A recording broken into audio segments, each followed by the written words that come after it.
47 में बंटवारे के वक्त हमें हक था पाकिस्तान जाने का, आपको नहीं था। हमें हक था, लेकिन हमारे अजदाद ने यह तय किया कि यह वतन हमारा है। हमारे अजदाद की कब्रें हैं यहां, हमारे बुजुर्गों के मज़ारात हैं यहां।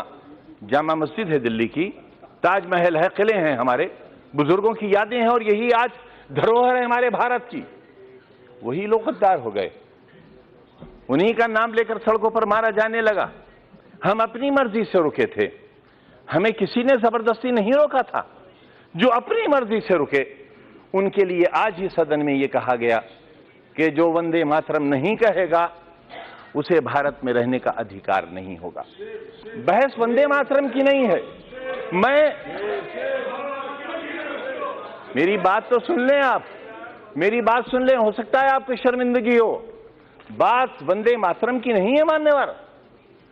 अगर कानून की बात करूं तो सुप्रीम कोर्ट कहता है कि वंदे मातरम के लिए मजबूर नहीं किया जा सकता, सबसे बड़ी अदालत वो भी है। लेकिन अगर आपने इतिहास पढ़ा हो, रेशमी रुमाल तहरीक, हिंदुस्तान को आजाद कराने के लिए कितने उलमा ने फांसी के तख्ते चूमे थे, कितने लोग मारे गए थे। देश में न जाने कितनी मिट्टी की पहाड़ियां वो हैं जिनमें हमारी लाशें आज भी सड़ गई होंगी, लेकिन उनमें दफन है।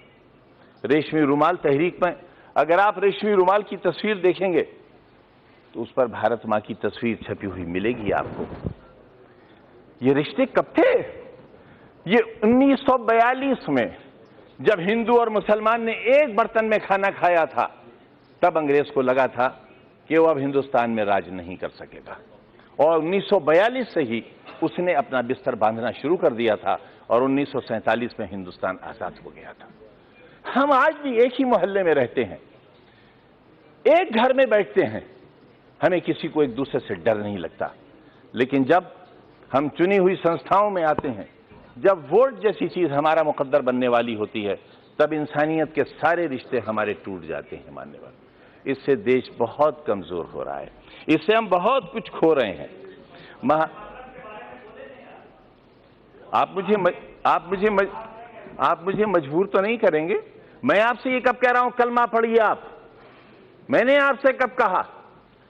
मैंने आपसे कब कहा कि कुरान की आयतें पढ़ी जाएं? यहां ये लोकतंत्र का मंदिर है, ये संविधान का मंदिर है। जो चाहे कहे, अगर मैं कहूं तो आप रोक नहीं सकते, और मैं न कहूं तो आप मुझसे जबरदस्ती नहीं कर सकते। और अगर आप जबरदस्ती कर सकते हैं तो कहिए, आप कहिए कि जबरदस्ती कहना होगा।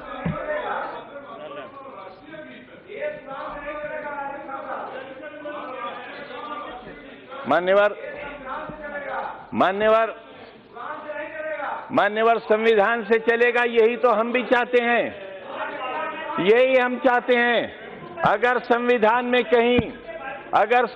में कहीं किसी मजहबी किताब का कोई श्लोक, कोई आयत पढ़ने के लिए कहा गया हो, मैं सबसे पहला व्यक्ति हूंगा जो इस हुक्म पर नतमस्तक करूंगा।